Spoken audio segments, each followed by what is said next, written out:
अभय सिंह चौटाला जी ने गलती की या गोपाल कांडा ने गलती की, ये बात तो आप लोगों को ज्यादा मालूम है। वो तो खट्टर साहब की मेहरबानी होगी कि गोविंद एक सीट तो जितवाओ यार रानिया की, तो कहीं ये भी कांग्रेस ना ले जाए।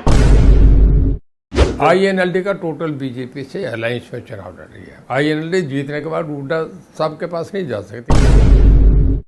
खबर दिल्ली से है। अभय चौटाला ने मनोहर लाल से मुलाकात की है। श्रम शक्ति भवन में ये मुलाकात की है।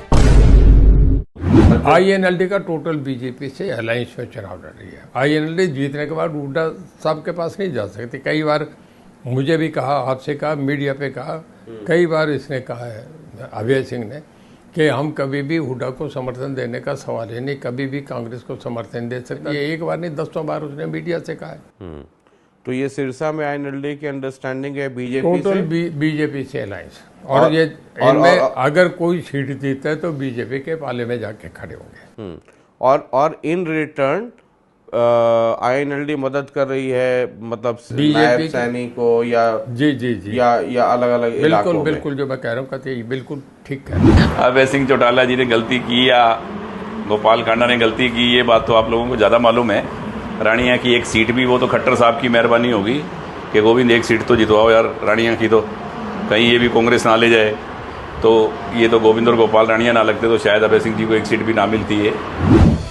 खबर दिल्ली से है। अभय चौटाला ने मनोहर लाल से मुलाकात की है। अभय चौटाला और मनोहर लाल की मुलाकात, अभय चौटाला ने श्रम शक्ति भवन में ये मुलाकात की है। क्या कुछ मायने और निकाले जा रहे हैं राजनीतिक गलियारों में इस मुलाकात के? जी बिल्कुल, कहीं ना कहीं ये मुलाकात अहम मानी जा रही है, क्योंकि इंडियन नेशनल लोकदल के नेता हैं अभय सिंह चौटाला और उन्होंने केंद्रीय मंत्री मनोहर लाल से मुलाकात करी। केंद्रीय मंत्री जो कि हरियाणा के पूर्व में मुख्यमंत्री भी रहे हैं, उनसे ये मुलाकात हुई है। दिल्ली में श्रम शक्ति भवन में जो है केंद्रीय मंत्री मनोहर लाल का जो कार्यालय है, वहां पर अभय सिंह चौटाला पहुंचे थे। हालांकि इस दौरान उनके पुत्र करण जो चौटाला है वो भी उनके साथ में रहे थे। हरियाणा के विभिन्न मुद्दों को लेकर के चर्चा की गई है। हालांकि जब हमने अभय चौटाला से इस बारे में बात करी तो उनका कहना है कि एक शिष्टाचार मुलाकात थी। हरियाणा को लेकर के चर्चा जरूर की गई है। हरियाणा में जो परिस्थितियां रही हैं, चुनाव के जो बाद नतीजे आए हैं, बीजेपी ने तीसरी बार सरकार बनाई है।